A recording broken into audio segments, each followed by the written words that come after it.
बुद्ध तथा बोधिसत्व डॉक्टर बाबा साहब अम्बेडकर, पूज्य भंते बोधिसत्व गुरगेन संघरक्षिता, आप सबको, इन सभी महापुरुषों को मैं बार बार वंदन करता हूँ और इस दिल्ली तथा उत्तर प्रदेश के प्रणेता धम्माचारी बोधिसागर जी, उनका भी मैं पुण्यवंदन करता हूँ, धन्यवाद देता हूँ। और उपस्थित सभी मेरे अनुभवी धम्मचारिणी, धम्ममित्र, महिला पुरुष तथा धम्म सहायक बंधु भगिनी, आप सबको मैत्रीपूर्ण जय भीम। आप सभी का अभिनंदन। और आज हम विषय की ओर आ रहे हम लोग।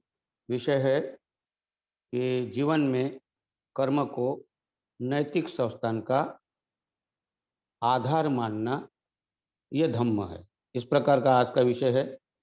हम जो भी विषय पिछले जो हुए उन पे अगर कोई छूटा हो तो हम बाद में उस पर चर्चा करेंगे। तो हमारा ये विषय कर्म सिद्धांत, तो बाबा साहब ने जो इसमें छठवां धम्म माने क्या, तो इसमें दिया है कि जीवन में कर्म को नैतिक संस्थान का आधार मानना धम्म है। तो ये कर्म नियम क्या है, आज देखने वाले हैं हम लोग।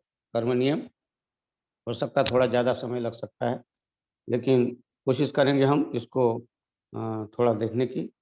तो कर्म अर्थात बाहरी जगत में अगर देखा जाए तो बुद्ध आने के पहले इस भारत में ईश्वर और आत्मा के इर्द गिर्द सारी प्रक्रिया थी और कर्म को उतना महत्व ही नहीं था। अर्थात कर्म को इसलिए महत्व नहीं था कि जो कुछ भी किया है ये सब ईश्वर ने निर्माण किया है, तो इसी के इर्द गिर्द लोग थे। और आत्मा ईश्वर जब है, सब कुछ करने वाला ईश्वर है, ये जब धारणा थी कि जो भी होता है यहाँ, अगर पत्ता भी हिलता है तो पत्ता हवा से नहीं हिलता, वो ईश्वर हिलाता है। इस प्रकार की जो मान्यता थी, तो जब सब कुछ ईश्वर करता है तो कर्म को कोई देखने वाला नहीं था। इसीलिए कर्म को अगर पहले बुद्ध है, बुद्ध ही पहले है कि जिन्होंने आकर कर्म को महत्व दिया। इतना ही नहीं, तो कर्म को वो स्थान दिया कि जो स्थान अन्य धर्मों में ईश्वर को है। ईश्वर को विदा कर वहाँ कर्म को रखा। और इसलिए ये बड़ा महत्वपूर्ण बुद्ध ने जो कार्य किया है, ये पहली बहुत बड़ी जीत है बुद्ध की। और यहाँ से ईश्वर को विदा करना मामूली बात नहीं थी, इसलिए कर्म को बहुत महत्वपूर्ण हम मानते हैं। तो कर्म, ऐसा कहते हैं न्यूटन कि प्रत्येक क्रिया को प्रतिक्रिया में बदल जाती है, प्रत्येक क्रिया प्रतिक्रिया में बदल जाती है, और ये विश्व तत्व है, ऐसा कहते हो। ये फिर भौतिक जगत हो या मानसिक जगत हो, इसमें भी ये नियम लागू होता है। फिर ये नैसर्गिक हो या मनुष्य ने की गई क्रिया हो, ये दोनों में लागू होती है, ऐसा न्यूटन कहता है। और यही जब भौतिक हो या मानसिक क्रिया हो, ये जब मनुष्य मात्र के लिए लागू हो जाती है, तो मनुष्य ने की गई क्रिया, यही कार्य कारण भाव का नियम या कारण तथा उनका परिणाम का नियम कहा जाता है। और यही मनुष्य को जब लागू हो जाता है तो इसी को कम्म नियम कहते हैं। और यही कम्म नियम की जो शब्द है, जो क्रिया है, जब हो जाती है तो उसका परिणाम होता है, तो इसीलिए इसको कम्म विपाक कहते हैं। इसलिए कम्म नियम और कम्म विपाक, ये बातें बड़े महत्वपूर्ण हैं। विपाक का अर्थ होता है परिणाम। तो बुद्ध ने ये जो बात उस समय कही थी 2500 वर्ष पहले, न्यूटन ने अभी कही। अर्थात विज्ञान भी बुद्ध का शिक्षा का समर्थन करता है। तो कर्म अर्थात कर्म कितना महत्वपूर्ण है, इसको हम देखने वाले हैं। ऐसा कहते हैं कि जब बुद्धत्व प्राप्त हुआ और बुद्ध को प्राप्त होने के बाद में बुद्ध 49 दिन तक 7 सप्ताह तक एक वृक्ष के नीचे बैठकर उन्होंने अपने बुद्धत्व का रसपान किया। पहला सप्ताह जो था वो बोधि वृक्ष के नीचे ही उन्होंने चिंतन किया। दूसरा सप्ताह उन्होंने संकल्प वृक्ष जिसको कहते हैं कि एहसान, बोधि वृक्ष का एहसान मान रहे थे, वहाँ 1 सप्ताह तक बोधि वृक्ष का ही नहीं, तो उसके लिए जो जिन्होंने मदद की, जैसे कि उदाहरण सुजाता की खीर हो या फिर वो चरवाहा का घास हो जो आसन बनाने के लिए देता था चरवाहा, स्वस्तिक या अन्य जो भी नैसर्गिक भी जो बातें हैं, वो भी वातावरण को भी वो धन्यवाद दे रहे थे 1 सप्ताह तक।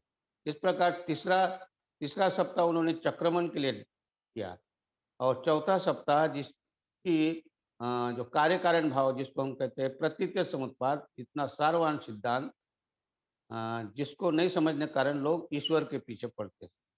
ऐसा सारवान सिद्धांत पर चिंतन करते रहे चौथे सप्ताह में। 5वां सप्ताह जो अजपाल वृक्ष है, अजपाल वृक्ष अर्थात नेग्रोध वृक्ष भी कहते हैं, ये बिल्कुल महाविहार अगर आप देखेंगे बुद्ध गया में तो सामने ही वहाँ आप अगर देखेंगे तो है, सामने ही दिखाई देता है वो। तो यहाँ चिंतन करने बैठे थे, तो एक ब्राह्मण आता है और ब्राह्मण आकर बुद्ध को कहता है कि आप कौन हो? तो बुद्ध कहते मैं बुद्ध हूँ। अब बुद्ध हूँ, उन्होंने उत्तर दिया बुद्ध हूँ। तो क्या उन्होंने पूछना था तो वो क्या कहता है कि मैं ब्राह्मण हूँ। मैं ब्राह्मण हूँ, मैं शास्त्र ज्ञाता हूँ, मैं वेद जानता हूँ, पुराण जानता हूँ, मैं हूँ, मैं हूँ, मैं हूँ। इस प्रकार वो अपनी मैं जाति से ब्राह्मण हूँ, मैं सर्वश्रेष्ठ हूँ, मैं ब्राह्मण जो है, सब अधिकार ब्राह्मण के हाथ में है।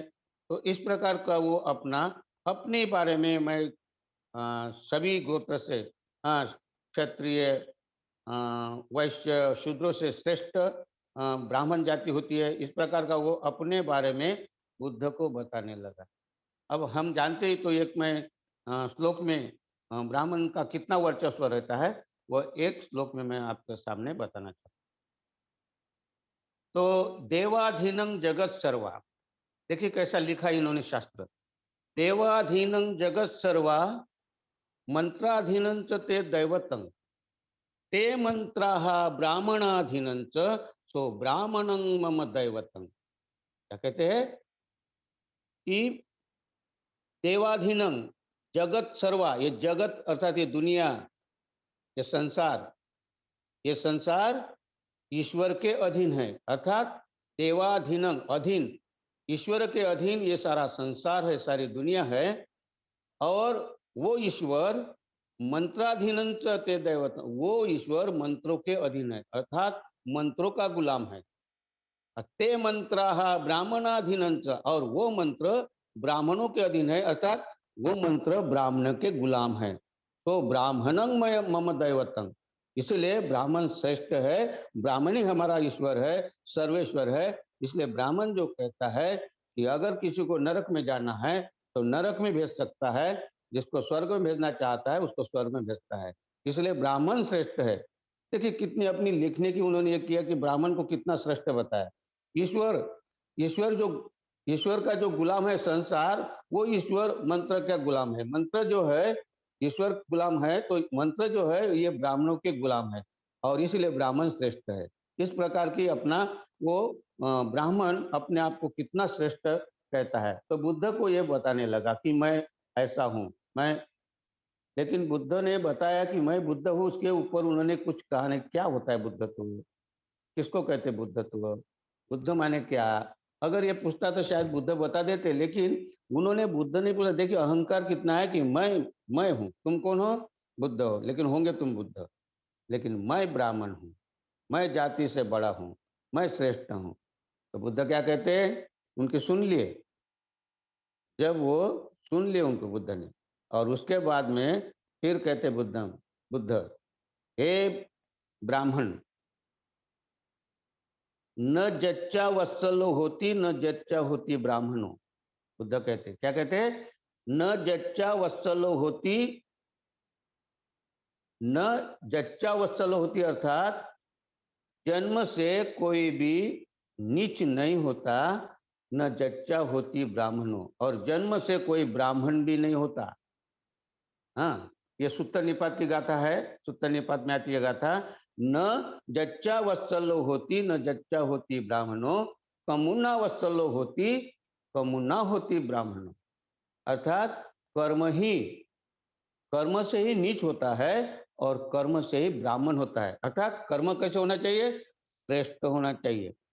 हाँ, न जटा ही न गोते ही न जच्चा होती ब्राह्मणों। क्या कहते हैं? ये न जटा ही न गोते ही न जच्चा होती ब्राह्मणों, यमि सच्चन च धम्मो च सो शुचि सोच ब्राह्मण। कहीं जटाएं बढ़ाने से या गोत्र से या जन्म से कोई भी ब्राह्मण नहीं होता। तो ब्राह्मण कैसे होता है? यमि सच्चन च, जिसको सत्य का आकलन हुआ है, जिसको धम्म अर्थात नीति, जो नीतिमान है और जिसको सत्य का आकलन हुआ है, सत्य का आत्मसात किया है, उसको मैं ब्राह्मण कहता हूँ, बुद्ध कहते हैं। हाँ, सत्य माने क्या? तो वो चार सत्य है। दुखम अरियं सत्यं, इदम खोपन भिक्कवे दुखं अरियं सत्यं। पहला सत्य दुख आर्य सत्य, फिर दुख समुदयम अरियं सत्यं। दूसरा क्या है? दूसरा आर्य सत्य दुख का कारण, फिर दुख निरोधं यम अरियं सत्यं। तीसरा कौन सा है? दुख निरोध आर्य सत्य। और चौथा है दुख निरोधागामिनी पटिपदा। अर्थात पहला है दुख, दूसरा है दुख का कारण, तीसरा दुख का निरोध और चौथा दुख मुक्ति का मार्ग। इस प्रकार ये सत्य जिसको आकलन हो गया उसको प्रज्ञावान कहते हैं। जिसको ये समझ में आ गया कि ये जो चार है, ये चार आर्य सत्य है, इसका ये है सत्य। और इसके अनुसार, सत्य के अनुसार, जब वो प्रज्ञावान आदमी नीतिवान बनना शुरू होता है। धम्मोच यमी सच्चंच धम्मोच। धम्म माने नीति, नीति माने धम्म, बाबा साहब कहते। तो जो सदाचारी है, जो सदाचार करता है, उसको मैं ब्राह्मण कहता हूँ। कोई गोत्र से, कोई जटा से, कोई जन्म से ब्राह्मण नहीं होता। और ये गाथा ब्राह्मण वर्ग में आता है, सबसे आखिरी का 26वां वर्ग है, उसमें यह गाता है।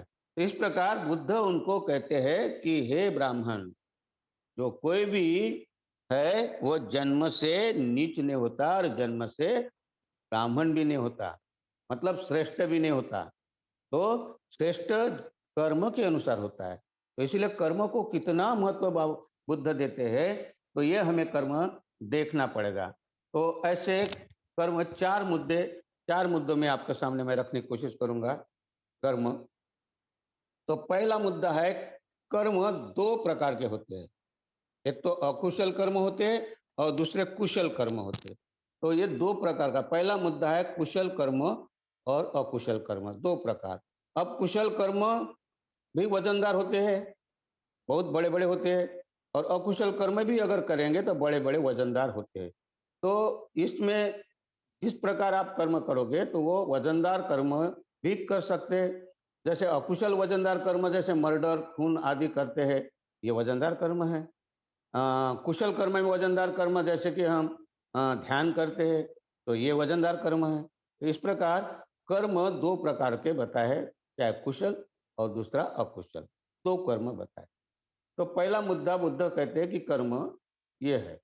फिर दूसरे मुद्दे में बुद्ध कहते हैं कि कर्म का विपाक है, अर्थात कर्म का परिणाम होता है। जो भी कर्म करते हैं उसका परिणाम निश्चित है। और परिणाम अर्थात बुद्ध यहाँ कहते हैं, जो पहली गाथा है धम्मपद की, उनको कहते हैं कि मनस्साचे पदुत्थेन हासति वा करोति वा।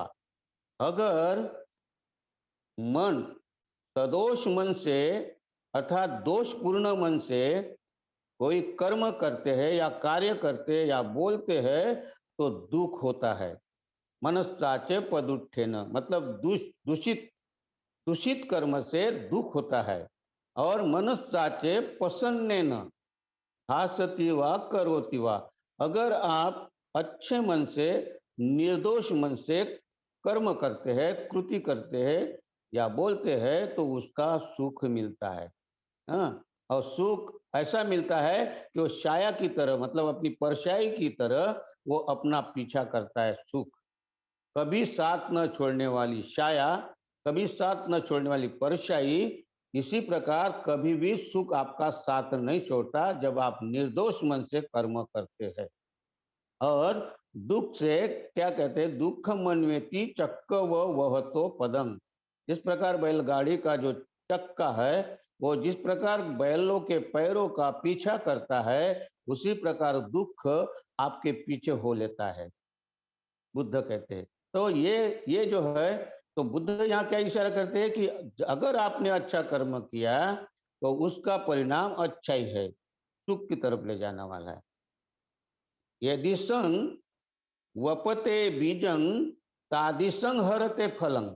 बुद्ध कहते हैं यदि संग वपते बीजं तादिसं हरते फलं, अर्थात जो बोओगे वही पाओगे। मराठी में कहते हैं जे पेराल तेच उगनार, तेच उगेल। इसी प्रकार जो आप बोओगे, अगर कांटे बोए तो कांटे मिलेंगे, और फूल बोए तो सुगंध ही मिलेगी। इस प्रकार बुद्ध कहते हैं कि ये आपको, ये जो मनोपुबगम, ये कर्म जो बताते हैं, ये कर्म आपको सुख की तरफ भी ले जा सकते, दुख की तरफ भी ले जाते। तो इसीलिए कर्म का विपाक अर्थात परिणाम है, और ये परिणाम हम कर्म के अनुसार अगर हम देखते इसमें तो कैसा है, तो इसलिए बुद्ध कहते हैं कि हमें कौन सा कर्म करना चाहिए, हमें क्या करना चाहिए। तो बुद्ध कहते हैं हमें जो करना है, तो क्या करना है। तो बुद्ध यहाँ इशारा करते हैं कि हमें अच्छा कर्म करना चाहिए ताकि हम हमारे सुख की तरफ जा सके। और गलत कर्म करेंगे तो बुद्ध कहते हैं गलत कर्म करेंगे तो आपको लगता है पाप कर्म अगर किए तो आप उससे बच नहीं सकते। इससे पाप कर्म से आप बच नहीं सकते, चाहे फिर वो आप कहीं भी रहे, कहीं भी जाए। अगर आप पाप कर्म करते हैं तो आपको उसका निश्चित है। वो कहते हैं कि न अंत लिखे न समुद्र मज्जे न पब्बतानंग न पब्बतानंग विवरंग पवित्र। क्या कहते हैं, न अंत लिखे न समुद्र मज न पबतानंग विवरंग पवित्रंग न विज्जति सो जगति पदेशो यत्थठी तो मुच्चेथ पाप कम्मा। बुद्ध यहाँ क्या कहते हैं, अंतरिक्ष में, अंत लिखे माने अंतरिक्ष में जाकर छुप जाओ, चाहे समंदर के गर्भ में जाकर छुप जाओ, चाहे तुम पर्वतों के कंदर खाई में गुफा में जाकर छुप जाओ, या जगति क्या कहते हैं, न विज्जति जगति प्रदेशो, चाहे इस संसार के या जगत के जितने भी देश प्रदेश विदेश है, जहां भी जाकर आपको देश प्रदेश में जाकर छुप जाना है तो भी छुप जाओ, तो भी क्या कहते, यत्थठी तो मुच्चेत पाप कम्मा, वहां भी पाठ लाग, वहां भी आपका पीछा ये पाप कर्म करते हैं। और पाप कर्म इसलिए हमें ध्यान देना है कि पाप कर्म हमें कहीं भी नहीं छोड़ते। और बुद्ध आगे कहते हैं कि इसीलिए हमें जितने जल्दी हो उतने अच्छे कर्म करना चाहिए, वरना हम जो कर्म करते हैं तो इसको अगर समझकर कर्म करते हैं तो ये है विपाक उनका मिलना है, परिणाम उसका मिलना है। अगर परिणाम अगर आपको मिलना है तो फिर हमें सुख का भी परिणाम मिलता है, तो सुख के तो अच्छे कर्म करेंगे तो अच्छा ही उसका परिणाम मिलेगा। तो इसीलिए यहाँ बुद्ध इशारा कहते हैं कि कर्म ही आपको, ये मत समझना कहते बुद्ध यहाँ, तो क्या कहते हैं, ये मत समझो कि आपको, बुद्ध कहते हैं कि ईश्वर के जगह कर्म को रखा, इसका मतलब मनुष्य को केंद्रित किया, मनुष्य को क्या किया, केंद्रित। बुद्ध ने क्या किया, यहाँ ईश्वर को विदा करके मनुष्य को वो स्थान दिया। और बुद्ध कहते हैं कि अत्ता ही अत्तनो नाथो, कोई नाथो परोसिया, कोई तुम्हारा दूसरा मालिक नहीं हो सकता। तो कौन हो सकता है, स्वयं ही तुम मालिक हो। हाँ, तो इतना अगर मैं बता रहा हूं कि तुम मालिक हो, तो इसका मतलब ये नहीं कि कर्म को नजरअंदाज करना। कर्म आपको करना पड़ेगा, केंद्रित भले ही कर्म आपकी जगह सुरक्षा के लिए रखा है, मनुष्य केंद्रित मेरा धम्म है, लेकिन मनुष्य को कर्म का ध्यान रखना है। तो ये कर्म आपको बचा भी सकते हैं और ये कर्म आपको गलत भी राह पर जब गलत कार्य करोगे तो ये कर्म आपको नुकसान भी पहुंचा सकते हैं। इसीलिए कहते हैं कि सुरक्षा करने के लिए ये कर्म आपके काम में आ सकते हैं। और इसीलिए बुद्ध कहते हैं यहाँ नतंग माता पिता कैरा अय्य वापी च यातिका। क्या कहते हैं? ये चित्तवग्ग में कहते हैं नतंग माता पिता कैरा अय्य वापी च यातिका समापनि हितं चित्तं चाहिए सोनंग ततो करे। तो कहते हैं कि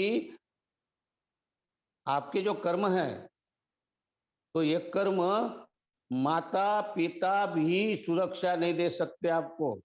माँ बाप भाई बहन सगे संबंधी रिश्तेदार उन ज्ञाति अर्थात सगे संबंधी ये कोई भी आपकी रक्षा नहीं कर सकते।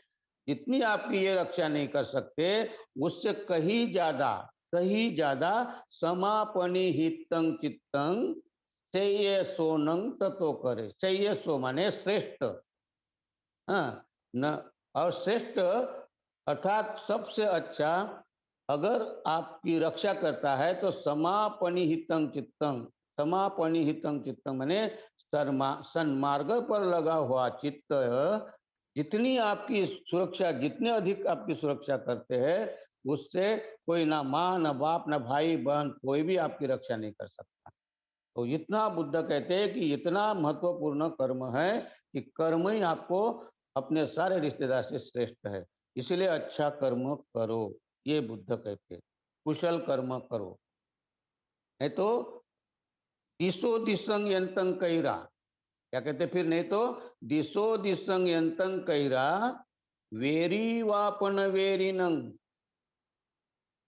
दिशो माने शत्रु, दिशंग माने शत्रुता। दिशो दिशंग यंतं कैरा, अगर शत्रु का भी उतना नुकसान नहीं करता, वेरी वापन वेरी नंग, वैरी का इतना नुकसान नहीं कर सकता, शत्रु का इतना नुकसान नहीं कर सकता, तो उससे कहीं ज्यादा मिच्छापनी हितं चित्तं। मिच्छापनी माने गलत मार्ग पर लगा हुआ, गलत मार्ग पर लगा हुआ चित्त कितना नुकसान करता है उतना ना तुम्हारा शत्रु करता है ना तुम्हारा वैरी करता है। तो इसलिए कर्म को ज्यादा परिणाम के बहाने से बुद्ध बताने की कोशिश करते हैं कि शत्रु का, वैरी का जितना नुकसान नहीं करता उससे कहीं ज्यादा आपका गलत रास्ते पर लगा हुआ चित्त, गलत मार्ग पर लगा हुआ चित्त आपका नुकसान करता है।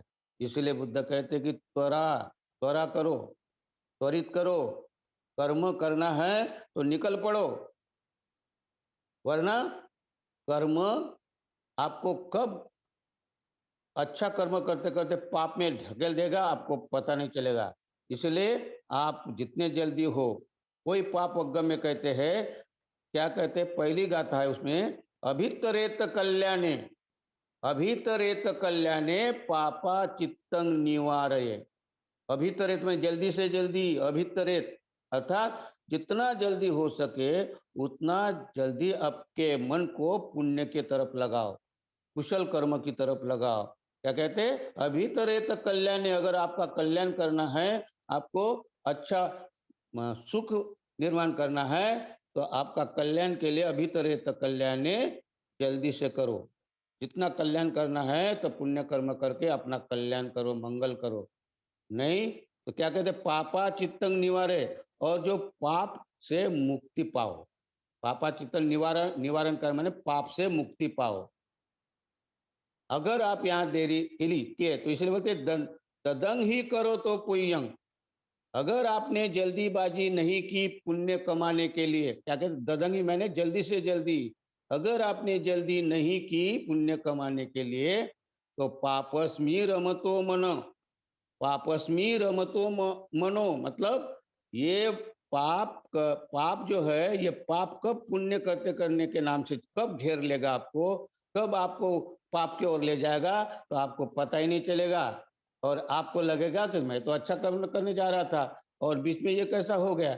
तो पाप को थोड़ा-सा भी अगर समय मिलता है, तो उसमें घुस जाएगा और पुण्य को दबा देगा। पुण्य के रास्ते में जाते समय तुमको वो पाप कैसा आएगा पता नहीं चलेगा। इसीलिए आप लेट मत करना, देरी मत करना। जितने जल्दी हो सके उतना जल्दी से त्वरा करो पुण्य कमाने के लिए। इसका एक उदाहरण है कि 2 व्यापारी उस समय बहुत अच्छे दोस्त थे, मित्र थे। वो 2 व्यापारी जा रहे थे, तो रास्ते में जाते समय भट्टी लगी, शराब भट्टी, जहाँ शराब मिलती है। तो उनमें से एक मित्र कहता है कि मित्र अपन थोड़ा-थोड़ा 1-1, 2-2 घूँट मार लेते, फिर चलते। तो एक मित्र कहता है, नहीं मित्र, अपन अच्छा कार्य करने के लिए जा रहे हैं, बुद्ध का प्रवचन सुनने के लिए जा रहे हैं। तो मित्र पहले अपन ये जो प्रवचन है इनको सुनेंगे, ये शराब तो पीते रहते हैं कभी भी, तो ये कभी पिएँगे। तो पहला मित्र कहता है, नहीं मित्र, मेरे को तो अभी पीना है। अरे ये बुद्ध को भी क्या प्रवचन देने की पड़ी, और वो राजा प्रसेनजीत को भी क्या पड़ी बुद्ध का प्रवचन रख लिया। हाँ, उनको कोई काम ही नहीं क्या। और अपना प्रवचन रखा, बुद्ध को ही बुलाया और प्रवचन रखा। हाँ, ये प्रवचन प्रवचन क्या है, और ये इतना इसका आनंद अपना आता है शराब पीने का, वो छोड़ देंगे क्या। चल। तो उसको बोलते, नहीं मित्र, तुम नहीं जानोगे बुद्ध क्या है। बुद्ध को सारा संसार जानता है। बुद्ध के तरफ लोग दौड़ कर जाते नाम सुनकर, और तुम ऐसी बातें करते हो। और हम अच्छा काम करने को जा रहे हैं, तो पीना है तो बाद में पी सकता है। लेकिन वो नहीं मानता, तेरे को जाना है तो जा, मैं तो शराब पीने जाऊँगा, और वो शराब पीने जाता है और ये सुनने के लिए जाता है। और मित्र वो जो सुनने के लिए जाता है, सुनकर वहीं दूसरे दिन वो मित्र तो आता नहीं इधर का, वो जाता है दूसरे दिन जिस राज्य में जाता है व्यापार करने के लिए, तो जैसे दूसरे दिन जाता है तो उस राज्य का राजा मर गया होता है, तो उनमें राजा पद खाली रहता है, तो उन लोग में एक घोड़ा रहता है। ये घोड़ा जिसके उनको कोई वारिस नहीं था, कौन राजा बनाएँगे चल रही थी बात, तो उनके पास में घोड़ा था। ये घोड़ा जिसके आगे झुक जाएगा, उसको हम राजा बनाएँगे। तो इस प्रकार उनका जो घुमा रहे थे नगर में, तो ये नगर में पहुंचा तो उन्हीं के सामने वो घोड़ा झुक गया, तो उनको राजा बना दिया। तो देखिए, कर्म उन्होंने अच्छे किए तो उनको राजा बना दिया। हाँ, और यही रात को जब पीने चला गया, पीते रहा पीते रहा पीते रहा। हाँ, पेक के ऊपर पेक मारते रहा, इतना बेहोश हुआ, रास्ते में चलते चलते आ गया, तो वहां से गिर गया रास्ते पे। और वहां से बैलगाड़ी की जो अ, जा रही थी, किसी सेठ की बहुत सारी गाड़ियां जा रही थी, राजा की हो या सेठ की, तो उस बैलगाड़ी के चक्के के नीचे वो कुचल कर मर गया। तो ये इसलिए बुद्ध कहते हैं कि जितने जल्दी हो सके अभितरेत कल्याणी, मतलब आप जितना जल्दी हो सके तो अपना कर्म करना चाहिए, और इसके लिए देरी नहीं करना चाहिए। तो ये यहाँ तत्काल हम देखते हैं कैसा इनका ह्रास होता है। तो इसीलिए कर्म विपाक को बुद्ध ने बहुत बहुत महत्व दिया। तो ये दूसरा मुद्दा बहुत ही महत्वपूर्ण है कि कर्म का विपाक। और तीसरा जो मुद्दा है उसमें, तीसरे मुद्दे में दो बातें हैं कि कर्म का विपाक अ, तत्काल मिलता है उसका, तत्काल उसका कर्म का क्या मिलता है, परिणाम। तो कुछ-कुछ कर्म का अगर हम करते हैं तो उसका कालांतर में अनिश्चित काल कभी भी हो सकता है, 2 साल के बाद हो सकता है, 10 साल के बाद हो सकता है, 20 साल के बाद हो सकता है। अर्थात इसको कहते हैं परापरीय वेदनीय कर्म, यानी अनिश्चित काल। जब भी वो उनका ऐसा लगेगा कि 10 साल के बाद भी उसका फल मिल सकता है, परिणाम हो सकता है, और या 20 साल के, 30 साल के, 50 साल के बाद भी मिल सकता है। और एक जो कर्म है पहला, उसको कहते हैं उपपज्ज वेदनीय कर्म, और ये तत्काल तत्काल उसका कर्म का परिणाम देने वाले हैं। इसलिए इसको गाथा कही है बुद्ध ने। वो गाथा आती है, अ, नहीं पापं कतं नहीं पापं कतं कम्मं सज्जु क्षीरं वो मुच्यति, दहंतं बालमन्वेति, दहंतं बालमन्वेति, भस्म शन्नो व पावको। ये गाथा बाल वग्ग में आती है। ये क्या कहते हैं? नहीं पापं कतं कमं सज्जु क्षीर व मच्चति। क्षीर माने दूध। जब दूध जमने के लिए भी टाइम लगता है ना? तो दूध जमने के लिए, जब दूध लाते ताजा तो उसको जमने के लिए समय लगता है। इसी प्रकार कर्म का भी पाक के लिए समय लग सकता है। और दूसरी बात, अगर दूध को अपन गर्म करने के लिए रख देते तावे पे अपना गंज में, और वो जो उबालने के बाद उसका अगर एक आधा बूंद अपने ऊपर पड़ जाता है, तो जिस प्रकार अपने को उसका पीड़ा होती, चटका लगता है, तो ये तुरंत भी तत्काल भी कुछ कर्म ऐसे है कि तुरंत भी उसका क्या कर देते, परिणाम देते हैं। तो कुछ ऐसे कर्म हैं कि भस्म शन्नो पावको। जिस प्रकार यहाँ एक उदाहरण ये दिया है कि जिस प्रकार जो आग होती, कोयले की आग या चूल्हे में अपन पहले लकड़ी जलाते थे, फिर कोयला होता था फिर उसके बाद में राख जमा हो जाती थी, राख।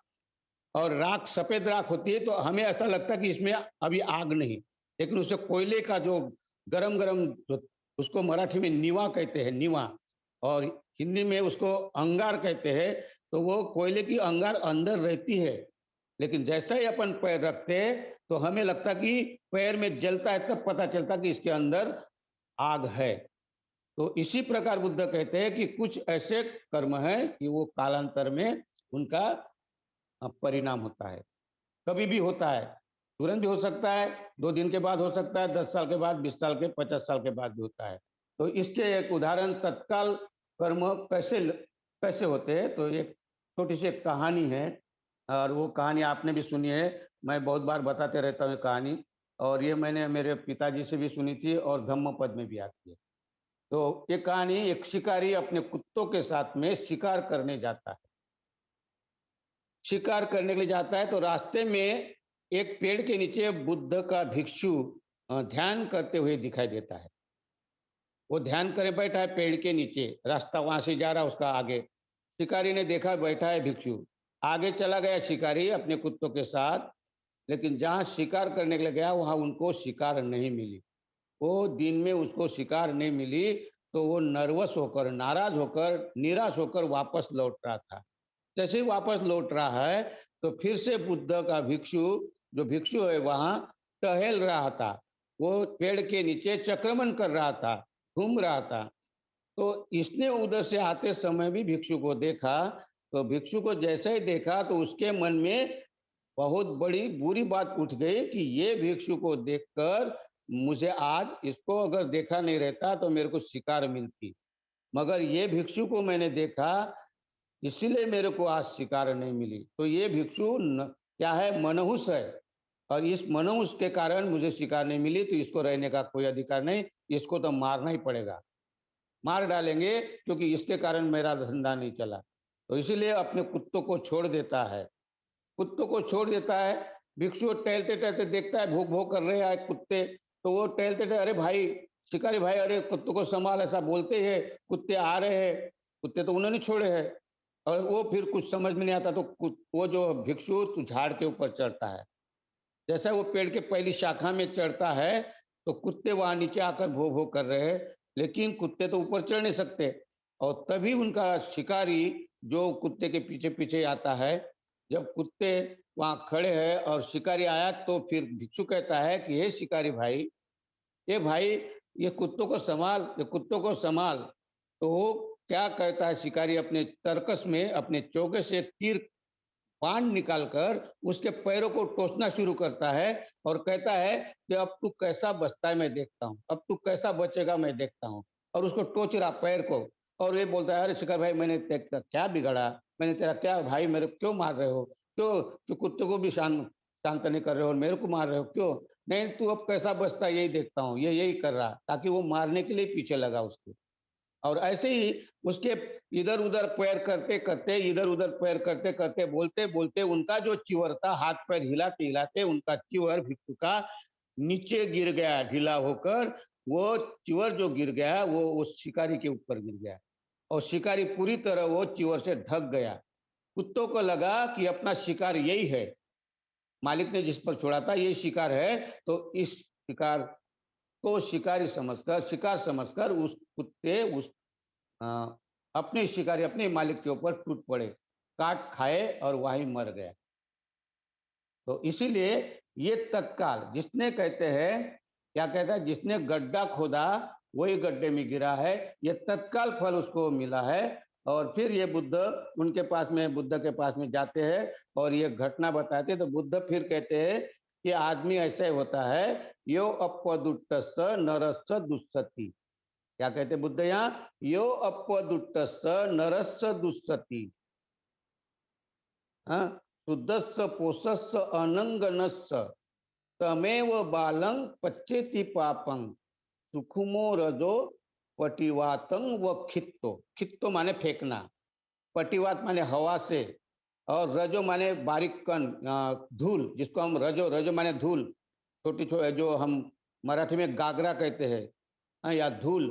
जो धूल होती है, जिस प्रकार हवा के दिशा के विरुद्ध फेंकी हुई धूल जिस प्रकार अपने आंखों में आ जाती है, अपने में आ जाती है, उसी प्रकार जो किसी निर्मल, शुद्ध, दोष रहित आदमी पर कोई दोषारोपण लगाता है, उसका हाल ऐसा ही दुख में जाता है जिस प्रकार वो हवा के विरुद्ध फेंकी हुई धूल की तरह उसका हश्र होता है।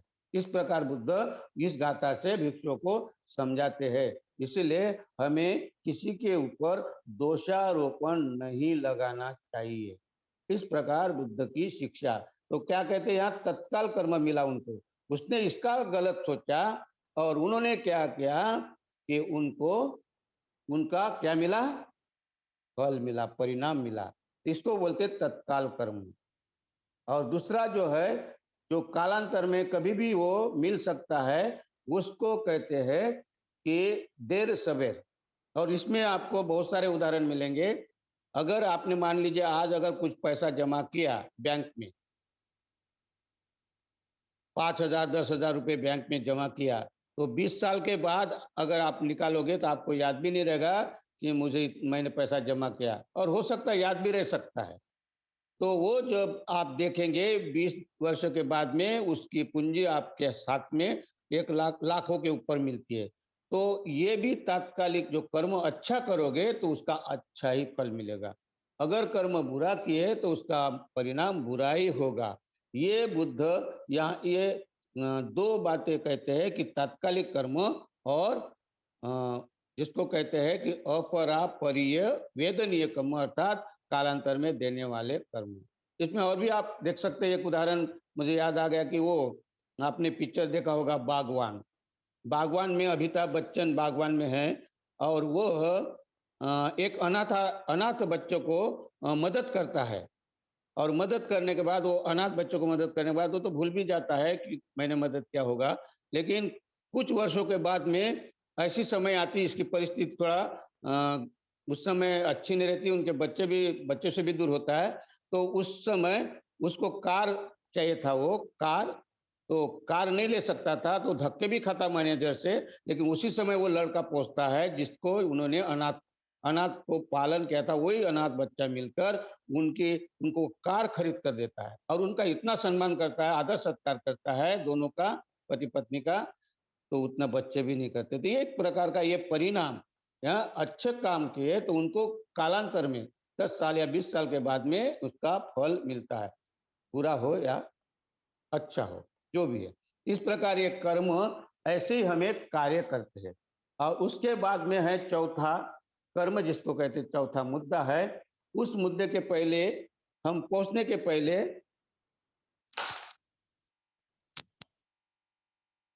हाँ, उस मुद्दे के पहुंचने के पहले हम एक वो क्या कहते हैं कि ये कर्म कैसे सिद्धांत काम करते हैं। तो वो हमें बुद्ध के कर्म सिद्धांत कैसा काम करता है, ये आपको इस उदाहरण से समझ में आ जाएगा। ऐसा कहते हैं कि आंखों ने आंखों ने आम को देखा, आंखों ने आम को देखा, लेकिन आंख चल नहीं पाते, तो पैर चलने लगे। क्योंकि आम का पेड़ है, आम आम देखा उसने आंखों ने, तो आंख तो चल नहीं सकते, तो पैर चलने लगे। लेकिन पैर आम के पेड़ तक गए, पैर तो तोड़ नहीं सकते, तो हाथ ने तोड़ा, हाथ ऊपर करके हाथ ने तोड़ा। लेकिन हाथ खा नहीं सकता, तो हाथ खा नहीं सकता, तो मुंह मुंह ने खाया, मुंह ने वो आम खाया, और आम मुंह में खाया तो मुंह नहीं तो आतड़ी ने निगल लिया, और जैसे ही आतड़ी निकल गया तो पीछे से एक जोरदार दनका पड़ा, बहुत जोर से एक रट्टा पड़ा, और उसी के आंखों में आंसू आ गए, क्योंकि उसने जो आम लाया था, वो आम जो देखा था आंखों से, वो किसी दूसरे के मालकी का था। उसका जो चौकीदार था, उसने देखा और उसने मारा जोर से, तो मारा तो आंखों ने देखा और आंखों में आंसू आए। इस प्रकार ये बुद्ध का सिद्धांत काम करता है, कर्म सिद्धांत। दूसरा एक छोटा सा उदाहरण है कि एक मैनेजर ऑफिस में जा रहा है, मैनेजर ऑफिस में जा रहा है, और ऑफिस में जैसे ही पहुंचता है तो बाबू जो वहाँ का क्लर्क रहता है, क्लर्क बाबू मैनेजर को नमस्कार करता है, नमस्कार सर। जैसे ही नमस्कार करता है, मैनेजर एक थप्पड़ मारता है गाल में, और कहता है आते ही साथ नमस्कार नमस्कार, काम छोड़ देते हो, नमस्कार करने लगते हो, काम नहीं है, काम करो अपना। और मैनेजर अंदर चला जाता है। बेचारा वो बाबू अपना गाल सहलाते रहता है, आज क्या हो गया मैनेजर को, आज क्या हो गया सर को, क्योंकि अभी तो कहीं नहीं मिलनसार था, सब हंसते हंसते आते थे, नमस्कार करते थे, आज क्या हो गया। ऐसा कहता ही है, मन में सोचता ही है, तो चपरासी आता है बाबू के पास में, वो क्लर्क के पास में, और चपरासी कहता है बाबू साहब क्या हो गया। जैसा ये बोलता है, उसको एक थप्पड़ मारता चपरासी को, तो तेरे को क्या पंचायत पड़ी, हाँ तेरे को क्या, चल निकल अपना काम कर, हाँ काम करना है ना, क्या हो गया बाबू साहब क्या हो गया।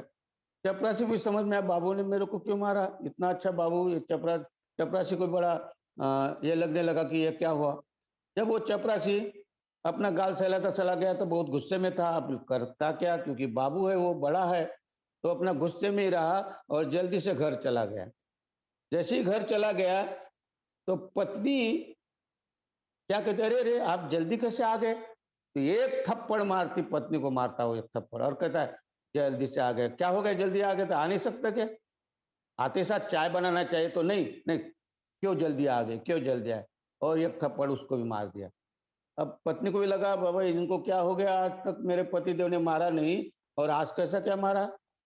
फिर वो भी अपना गाल सहलाते सहलाते सहला ही रही, तो उतने में उसका बच्चा स्कूल से आकर अपना बस्ता एक तरफ रख दिया, और मम्मी मम्मी आकर मम्मी की तरफ लिपटने लगा, तो मम्मी ने बच्चों को जोर से थप्पड़ मारी, और कहता है मम्मी मम्मी कहता रहता है, हाँ आते साथ पढ़ाई करना चाहिए, पढ़ाई छोड़कर मम्मी मम्मी करते, पढ़ाई करना नहीं क्या, ऐसा बोल के उसको एक थप्पड़ मारी।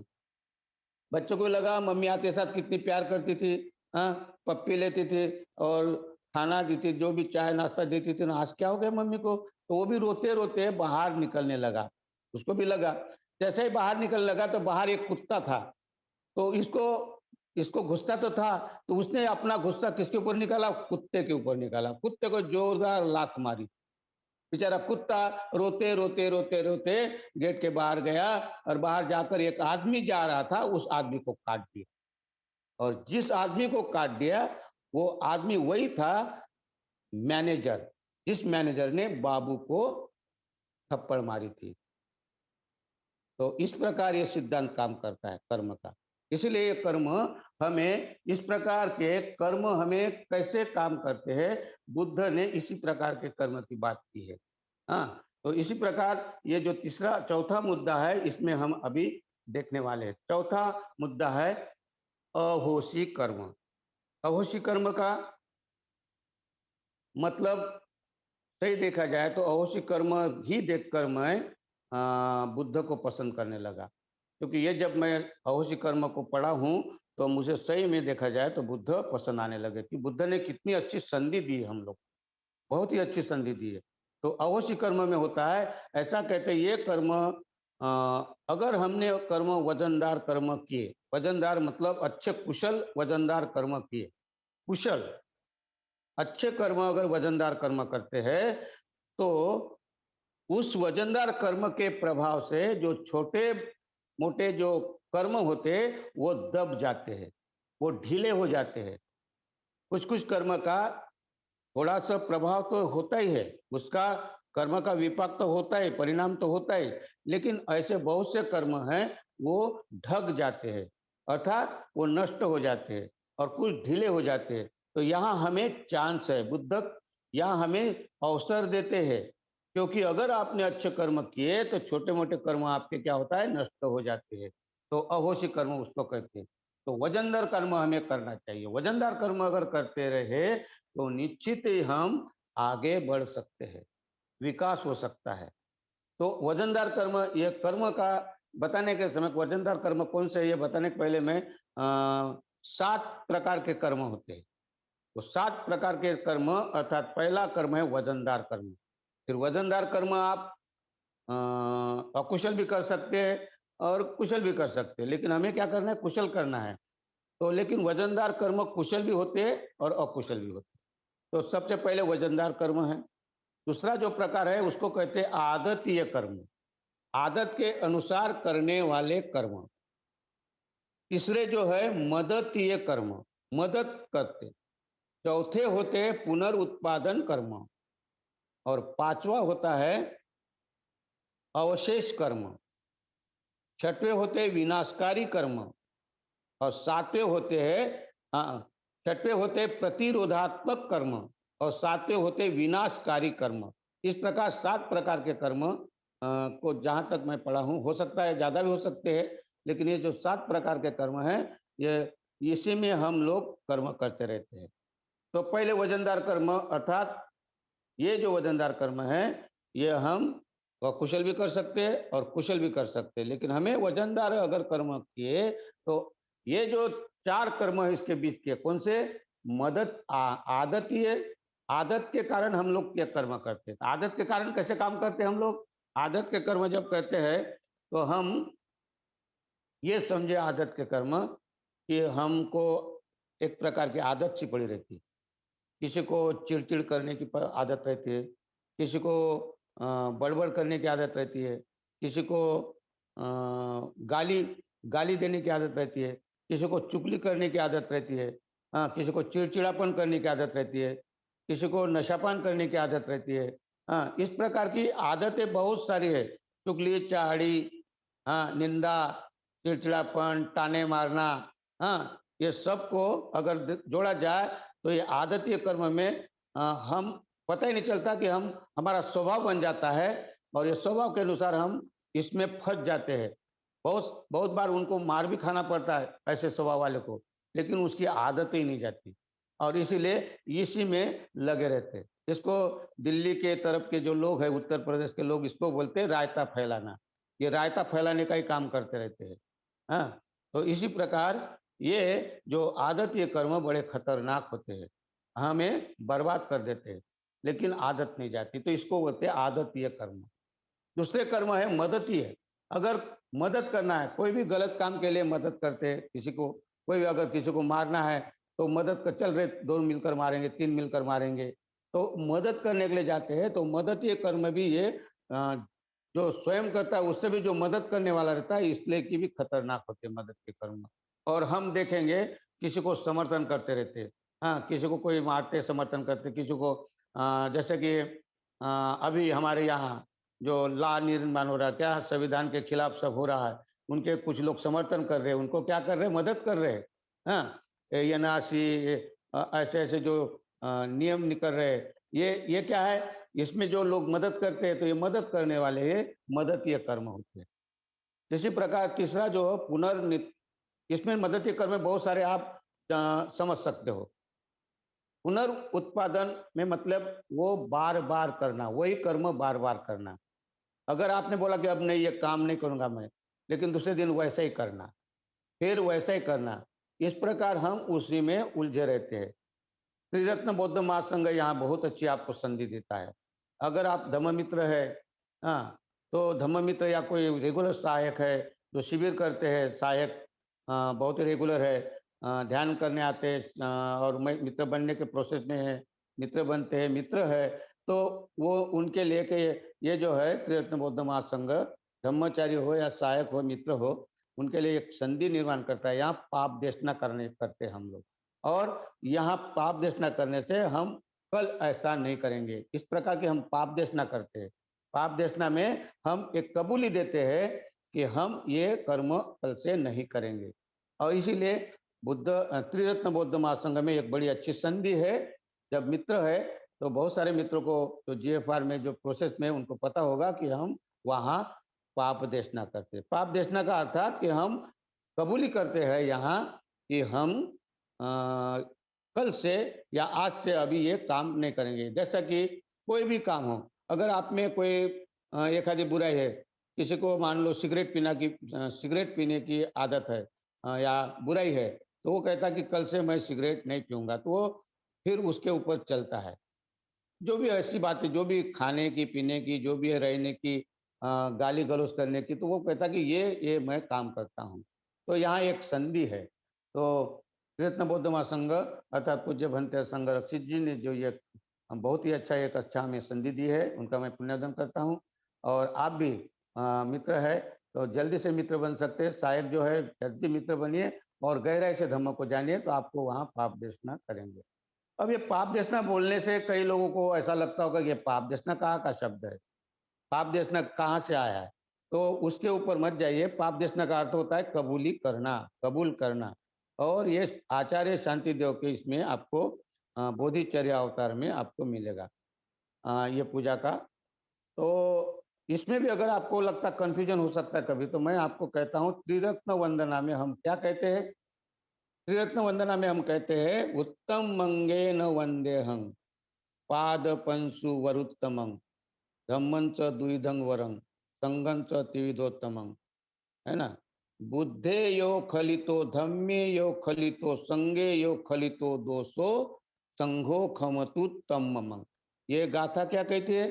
ये गाथा ये कहती है कि जो भी कदाचित मेरे हाथ से जो भी चूक होगी, क्या कहते?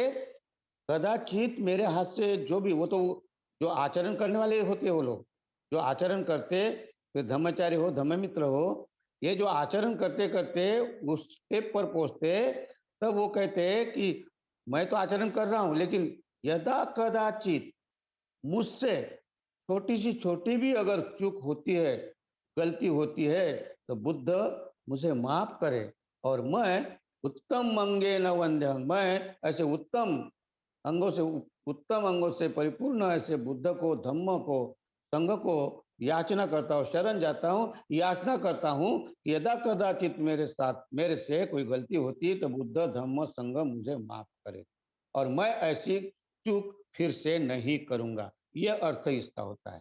तो इसीलिए यहाँ एक संधि है हमें आगे बढ़ने की। तो हम पाप देशना, तो यहाँ जब भी हम पुनरुत्पादन बार-बार जो हम कर्म करते हैं गलत, तो उसके लिए हम यहाँ संधि मिलती है तो अपने को करना नहीं चाहिए। तो इसको उत्पादन कर्म कहते हैं। उसके बाद में अवशेष कर्म है। अवशेष कर्म अर्थात उस कर्म का आपको पता नहीं चलेगा। कब मिलेगा उसका, क्या मिलेगा? अगर गलत कर्म किए तो गलत का भी उसको मिल सकता है आपको और अच्छा कर्म किए तो अच्छा का भी परिणाम मिल सकता है। तो ये अवशेष कर्म में मतलब जैसे कि आज अच्छे कर्म किए तो 10 साल के बाद भी आपको वो पता नहीं चलेगा।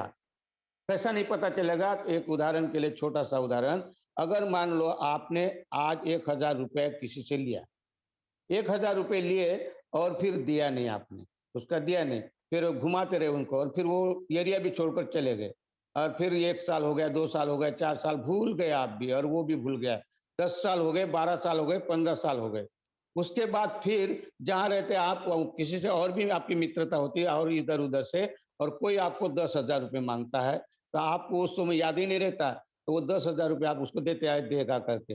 लेकिन 10,000 वो आपको वापस ही नहीं करता। वो ये कहीं आपका लेकर चला जाता है। तो आपको वो 10,000 लेकर गया, 10,000 लेकर गया, 10 ये याद रहेगा आपको। लेकिन मैंने 1,000 रुपए लिया था, मैंने 1,000 रुपए लिया, ये याद नहीं था। तो इसको कहते हैं अवशेष कर्म, क्योंकि परिणाम उसका आपको मिलना ही है। अगर आपने कृति की, तो एन-केन प्रकारे उस कृति का आपको देना ही पड़ेगा। तो हम 1,000 रुपए लिए थे, तो हम भाग गए थे, तो हम तो भूल गए थे उसका देना है करके, है ना? लेकिन जब हमने 10,000 रुपए दिए और उसने वापस नहीं किया, तो हम भूले क्या? नहीं, वो 1,000 रुपए, 10,000 रुपए भाग गया लेकर उसके रहते। लेकिन उस समय वो चिंता करेगा, चिंतन करेगा, चिंतन करेगा तो उसको पता चलेगा कि मैंने भी किसी को ऐसा धोखा दिया था, तो मेरे साथ भी ऐसा धोखा हो सकता है ना? तो इसको अवशेष कर्म कहते हैं। इस प्रकार ये अहोसी कर्म में ये 4 जो कर्म है, कौन से?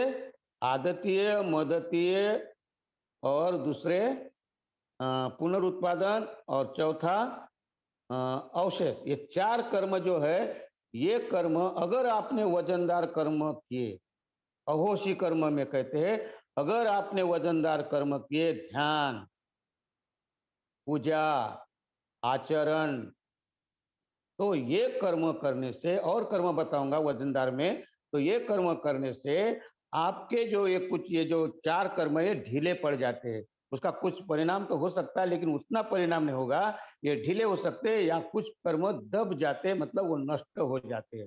इसीलिए हमें अहोसी कर्म में चांस है। अच्छा कर्म करेंगे तो हमारे छोटे मोटे कर्म को हम क्या कर सकते हैं, इस वजनदार कर्म से नष्ट कर सकते। तो बुद्ध यहाँ अहोसी कर्म की तरफ हमें ले जाते हैं। तो इसीलिए हमें अहोसी कर्म करना चाहिए। उसके बाद में जो है प्रतिरोधात्मक कर्म। प्रतिरोधात्मक कर्म अर्थात इसका नाम है प्रतिरोधात्मक टीके लगाना। हम लगाते ना प्रतिरोधात्मक टीके, कौन सा लगाते हैं? हम पोलियो का टीका टीका लगाते, पोलियो ना हो करके हमारे बच्चों को लगा देते। हम मीजल जो खसरा ना हो करके खसरा का टीके लगाते हैं। और हम गलघोटू जिसको बोलते हैं गलघोटू, हाँ, तपेदिक जो बीमारी होती है उसके लिए हम लोग बीसीजी आदि लगा लेते हैं। तो ये टीके, अभी जो कोरोना निकला है, कोरोना के टीके निकले हैं, तो वो जो टीके निकले हैं, तो ये क्या है कि ये जो बीमारी आने वाली है वो ना हो, उसके रोधक के लिए, उसके उसके हमारे ऊपर वो बीमारी ना आए, उसका विरोध निरोध हो जाए, इसीलिए पहले ही हम उसको टीके लगाते और हम अपने आप को सुरक्षित करते हैं। तो ये जो कर्म है, ये जो प्रतिरोधात्मक कर्म है, तो ये प्रतिरोधात्मक कर्म अगर करते हैं, तो हमारी जो बीमारी है वो बीमारियां नष्ट हो। तो हमारे में बीमारी कौन सी है हमने देखना चाहिए। तो हमारे में बहुत लोभ की बीमारी है, बहुत लालची, हम बहुत लालची है। तो इसके ऊपर अगर हम दान का टीका लगा दिया, तो हमारा लोभ धीरे धीरे धीरे धीरे कम हो जाएगा। तो दान का टीका लगाना बड़ा महत्वपूर्ण, अच्छा मौका है। दिल्ली में ये कार्यक्रम चल रहा है और दिल्ली वाले के पास में भी जगह लेने की सोच रहे हैं। वहाँ अच्छा, अगर अपना मेन राजधानी का केंद्र है, अगर वहाँ अगर हम दान देते और इनका हाथ बढ़ाते हैं, और कुछ भी कोई बड़ी बड़ी संख्या नहीं, अगर अपना 1500 100 50 ऐसे भी अगर देते हैं, तो निश्चित उनके काम में ये दान आपका बेकार नहीं। ये टीका लगा रहे, आप लोभ को कम कर रहे हैं अपने। तो लोभ कम करने का, जो हमारे अंदर जो बीमारी फैली है लोभ की, लालच की, वो लालच की बीमारी को टीके अगर लगाए हमने, तो हमारा विकास हो सकता है। दूसरा, द्वेष है, हम में बहुत द्वेष है। हम लोग घर से, परिवार से हमारा द्वेष, इतना द्वेष है कि हम द्वेष में ही हम बने रहते हैं। और कहीं ना कहीं वो चिड़चिड़ापन हो, या ताने मारना हो, या किसी को उल्हाने देना हो, कुछ भी ऐसी बातें होती है, ये सब ये द्वेष में आती है। इसके जो 5 उपक्लेश है उसमें कहीं ना कहीं फंस जाते हैं, जिसको कहते हैं क्रोध, मतलब क्रोध करना। दूसरा उपनाह, उपनाह माने संताप करना, अंदर ही लावा रहता है, बहुत दिन तक अंदर रखना, और फिर बाद में एक लावा भूकंप के समान निकल जाता है। और तीसरा है प्रदाश। प्रदाश माने किसी को भी कमियां खोजना, कोई भी कमियां खोजना, अरे तेरे में ये नहीं है, तेरा शर्ट ये क्यों पहना है, तेरा मकान का मुंह इधर क्यों है, तेरे मकान के ये पेंट क्यों लगाया, दूसरा रंग लगाना था। इस प्रकार कुछ ना कुछ निकालना, कमियां निकालना, खामियां निकालना, और यही काम प्रदाश का रहता है। हमेशा किसी को यही आदत, ये बोलते ना, आदत रहती किसी की कमियां निकालना। वो कभी भी उनकी प्रशंसा नहीं करेगा, बहुत अच्छा मकान बनाया, वो कभी प्रशंसा नहीं करेगा कि अच्छा कलर है। तो वो क्या करेगा, हमेशा उसमें क्या निकालेगा, कमियां, खामियां निकालेगा। तो इसीलिए ये जो है खामियां निकालने का काम प्रदास का है। और फिर ईर्ष्या, जिसको कहते हैं ईर्ष्या है। और विहिंसा, विहिंसा माने किसी को भी प्रताड़ ना करना। विहिंसा माने उसको ऐसे ताने मारना कि वो ताने ताने से बेचारा एकदम दुखी हो जाता है, यातना में पड़ता है, कभी कभी उसको अपने आप क्या बोलते हैं, उसको आत्महत्या भी करना पड़ता है। इतने हम लोग उनको टार्चर करते हैं। उसको खुद तो नहीं मारेगा वो, लेकिन टार्चर कर करके मारते हैं। उदाहरण, सास बहू के यहाँ बहुत ताने कशी चलती है। एक दूसरे के लड़की के ऊपर से ताने मारना बहू को, और बहू अपने लड़की के ऊपर सास को ताने मारती, तो इसको ही कहते विहिंसा, तड़पाना, एक दूसरे को तड़पाना। तो इस प्रकार का हम कहीं ना कहीं फंसे रहते हैं। तो इस देश के बाहर निकलने के लिए उसके टीके है मैत्री भावना। तो मैत्री का टीका लगाए तो ये देश धीरे धीरे हमारा कम हो जाएगा।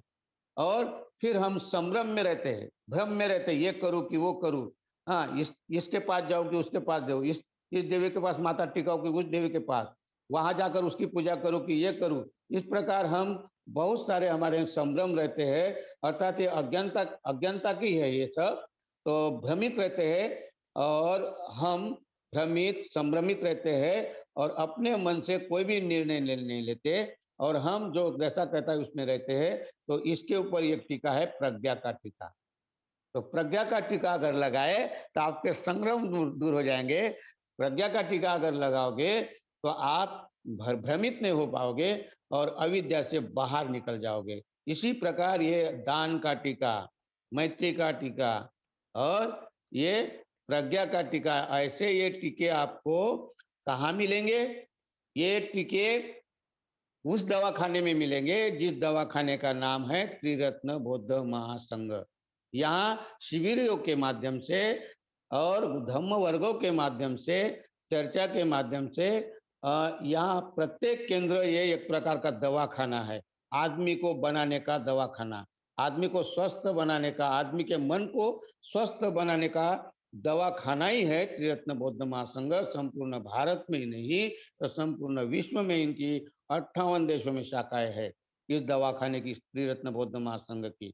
तो आप इनका फायदा ले सकते हैं। और वहाँ दान का टीका कैसा लगाना चाहिए, मैत्री का कैसा लगाना चाहिए, प्रज्ञा का कैसा लगाना चाहिए, आनापान सती से लेकर अहंकार पर कौन सा टीका लगाना चाहिए, कौन सा ध्यान करना चाहिए, हाँ इस प्रकार के 12 निदान पर कौन सा ध्यान करना चाहिए, तो ये ध्यान के टीके यहाँ मिलते हैं। तो त्रिरत्न बौद्ध महासंघ में आप आइए और ये टीके समझ लीजिए और लगाइए और अपना विकास करिए, और दूसरों को भी प्रेरित करिए, दूसरों को भी ये सलाह दीजिए कि यहाँ जहाँ हम विकास कर सकते हैं। इस प्रकार ये जो प्रतिरोधात्मक कर्म जो है हमें करना चाहिए। प्रतिकारोधक कर्म अगर हम करते रहे तो हमारे भीतर जो द्वेष है, लोभ है और संभ्रम है, भ्रम है, जिसमें भ्रम में पड़े हुए हम लोग या अविद्या में है, अज्ञान में है, इसके बाहर निकलने का एक ही रास्ता है। तो अच्छे कर्म होते ये प्रतिरोधात्मक कर्म, और उसके बाद के जो कर्म है वो है विनाशकारी कर्म। इसको विनाशकारी कर्म को क्या कहते हैं कि हमने पहले दिन देखा है विनाशकारी कर्म, अर्थात हमने पहले दिन देखे हैं 5 दुर्बलताएं हमारे में रहती है। तो दुर्बलताएं दूर करने के लिए हमें मैत्रीपूर्ण कर्म करना चाहिए, मुक्त हस्ते दान करना चाहिए, शांति संतुष्टि साधकी का पालन करना चाहिए, सत्यतापूर्ण व्यवहार करना चाहिए, और मधुर वचन बोलना चाहिए, उपयुक्त बोलना चाहिए, सुसंवाद करना चाहिए, और अ, और प्रिय प्रिय बोलना चाहिए और सत्य बोलना चाहिए। इस प्रकार ये 7 हो गया। फिर हमें ध्यान के द्वारा प्रशांत, हम क्या कहते हैं उसे, ध्यान के द्वारा जो हमारे अंदर जो लोभ की भावना नहीं होती, दान करना चाहिए। और फिर हमें जो द्वेष आता है उसमें मैत्रीपूर्ण कर्म करना चाहिए, और जो अज्ञान है उसको, अज्ञान को परिशुद्धता करना है, परिवर्तन करना है, प्रवर्तन करना है उसमें, तो हमें प्रज्ञा का विकास करना चाहिए। इस प्रकार इसमें 10 शील के नाम से भी जानते हैं। तो ये है विनाशकारी कर्म, अर्थात पंचशील विनाशकारी कर्म है, 10 शील विनाशकारी कर्म है। पारामिता जो सद्गुण बताए वो सद्गुण विनाशकारी कर्म है। आर्य अष्टांगिक मार्ग जिसको कहते, अष्टांगिक मार्ग जिसको कहते हैं, वो जो 8 मार्ग है सम्यक दृष्टि से लेकर सम्यक समाधि तक, ये विनाशकारी कर्म है। तो हमें ये ऐसे विनाशकारी कर्म करते करते अष्टांगिक मार्ग तक जाते हैं, तो वो सम्यक कर्म बन जाते हैं और वो हमारे सम्यक कर्म हो जाते हैं अष्टांगिक मार्ग में जब हम देखते हैं। तो और अष्टांगिक मार्ग आपको ये त्रिरत्न बौद्ध महासंघ इसके वर्ग होते हैं। आप जरूर अपने जहां जहां भी केंद्र है उसके आसपास आप जुड़ने की कोशिश करें। आर्य अष्टांगिक मार्ग को 1 दिन 2 दिन 1 महीने का कोर्स नहीं रहता हो, कम से कम 6 माह लगता है, कभी कभी तो ज्यादा भी लगता है। इतना आसान नहीं है, लेकिन हम उसको आसान कर सकते हैं। आर्य अष्टांगिक मार्ग समझने के लिए, अष्टांगिक मार्ग समझने के लिए ये अगर है तो विनाशकारी कर्म इसको कहते हैं। और तब कहते हैं ये हमें कर्म सिद्धांत सिखाता है कि अगर हम अच्छे कर्म करें तो निश्चित ही हमारा विकास है, हम बुद्धत्व की ओर जा सकते हैं। और ये बुद्धत्व प्राप्त करने के लिए आखिरी में जाते जाते मैं आपके सामने वो गाथा कहता हूँ कि ये गाथा कहता हूं कि नतंग कमंग कतंग साधु यंग कत्वा अनुतपति। क्या कहते? ये गाथा जो बाल वग्ग में आती है, नतंग कमंग कतंग साधु यंग कत्वा अनुतपति यस्स अस्तु मुखो रोदंग विपाकं पटि सेवति। ये गाथा क्या कहती है? ऐसे कर्म करो कि जिस कर्म करने से आपको पश्चाताप ना हो। क्या कहते हैं? नतंग कमंग कतंग साधु, साधु माने भला अच्छा, नतंग कमंग कतंग साधु यंकत्वा अनुतपति अस्तु मुखो रोदंग विपाकं पटिसेति। जिसका परिणाम, विपाक माने जिसका परिणाम, अगर आपने ऐसे कर्म करिए कि जिस कर्म करने से आपको पश्चाताप न करना पड़े, तो ऐसे भले कर्म करे और ऐसे बुरे कर्म ना करे कि जिससे आपको पश्चाताप ना करना। तंच कमं कतं साधु यं कत्वा नानुतपति अस्तु पतितो सुमनो विपाकं पटि सेवति। दूसरी गाथा ये कहते कि ऐसा कर्म करे कि जिस कर्म करने से आपको पश्चाताप की जरूरत नहीं पड़ेगी। तो अच्छे कर्म करे, भले कर्म करे, तो आपको पश्चाताप करने की जरूरत नहीं पड़ेगी। तो आपने ये अगर ये दो गाथा आखिरी की जो मैंने कहा है कि कर्म आपके हाथ में है। बुद्ध क्या कहते हैं? बुद्ध कहते हैं अक्खा तारो तथागता।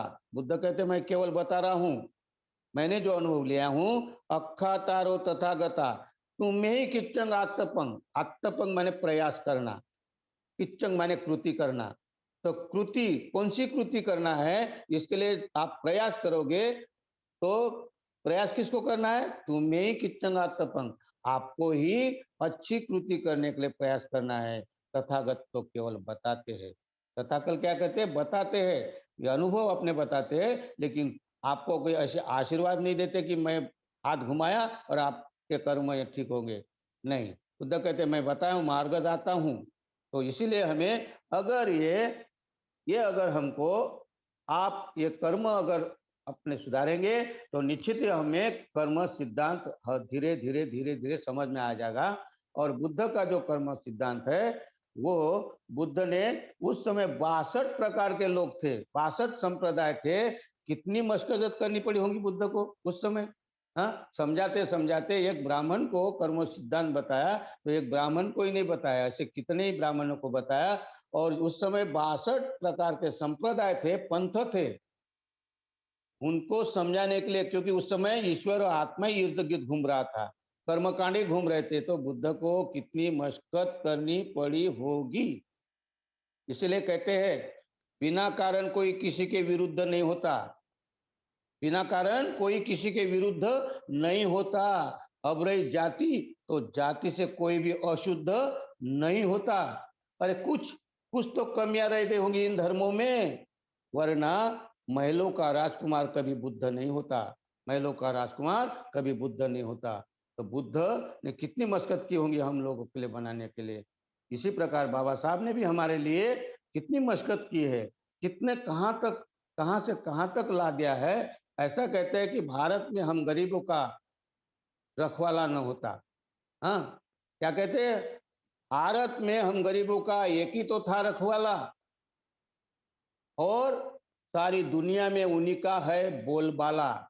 और तोड़ दिया गुलामी की जंजीरें और तोड़ दिया जातिवाद का ताला उस मेरे भीम ने भारत का इतिहास ही बदल डाला। इस प्रकार बुद्ध ने कर्मवाद लाकर ईश्वरवाद को खत्म कर दिया, ईश्वर विदा कर दिया। इसी प्रकार बाबा साहब ने यहाँ इतने कष्ट, इतने परेशानी झेलकर हमें यहाँ मुक्काम तक पहुंचाया। उस मुक्काम को हमें कभी भूलना नहीं चाहिए। बाबा साहब ने इतना अच्छा धम्म दिया हमें, और वो धम्म को अगर हम उसकी जोपासना करते हैं तो निश्चित ही हम हम सही मायने से बाबा साहब का कार्य कर रहे हैं, बुद्ध की ओर जा रहे हैं। तो हमें बुद्ध की तरफ जाना है, और इसीलिए कहते हैं कि अगर बोलना है तो जय भीम बोलो। हाँ, अगर बोलना है तो जय भीम बोलो। भीम का साथ तुम्हें देता हूं। बोलना है तो जय भीम बोलो, भीम का साथ तुम्हें देता हूं। और जाना है तो बुद्ध विहार में जाओ, एक नया रिवाज तुम्हें देता हूं। अरे इधर उधर क्यों भटक रहे हो नागरत्न? खुद ही मालिक बन के रहोगे। तुम्हें मैं बुद्ध का सार, मैं बुद्ध का राज देता हूँ, बुद्ध का राज देता हूँ, बुद्ध का राज देता हूँ। तो बुद्ध की ओर आए और कर्म अपने अच्छे अच्छे करे तो निश्चित ही हमारी उन्नति है, अधोगति नहीं। तो मैंने आपके सामने आज कर्म सिद्धांत जितना मैं समझ सका हूँ उतना बताने की कोशिश की, प्रयत्न किया। आपने सुना। आपको, आपके अंतर्मन को मैं प्रणाम करता हूँ, क्योंकि आपने बहुत ही, आपका अभिनंदन, स्वागत। मैंने पहले इसीलिए शुरुआत की कि कर्म सिद्धांत थोड़ा बड़ा है, फिर भी मैंने जो जो कुछ है उसको कोशिश की बताने के लिए, और आपके सामने रखने की कोशिश की। और सही देखा जाए तो मैंने बोधि प्रकाश जी को कहा था कि ये थोड़ा लंबा हो सकता है, तो आप जो है स्वागत का आदि है वो बाद में करते रहेंगे, परिचय अगर देना है तो बाद में देंगे, ऐसा मैंने कहा था। तो मैं अभी मधुर ऐसा संचालन करने वाले बोधि प्रकाश का पुण्यांजन करता हूँ। बहुत ही अच्छा पूजा का संचालन किया हमारे धम्म मित्र किशोरी लाल जी का, उनका बहुत बहुत बहुत धन्यवाद देता हूँ। और उन्होंने जस्ट सिटिंग अर्थात उन्होंने ध्यान साधना भी ली है, उनका भी मैं दोहरा पुण्यदन करता हूँ। और आने वाले एडवांस में जो आभार प्रदर्शन करने वाले कर्मादित्य, उनका भी मैं धन्यवाद देता हूँ। और जो स्वागत करने वाले हैं, स्वागत करने वाले जो कड़ी में आएंगे, जो मित्र है, जो सहायक है, जो भी है, उनका भी मैं एडवांस में पुण्यदन करता हूँ। और आपके सभी धम्मचारी, धम्मचारिणी, धम्म बंधु, धम्म मित्र, महिला पुरुष, बंधु भगिनी, आप सबका अभिनंदन करता हूँ। इस शिविर में आपने भाग लिया, आपका सबका अभिनंदन करता हूँ और यहीं रुकता हूँ। मैत्री पूर्ण, जय भीम।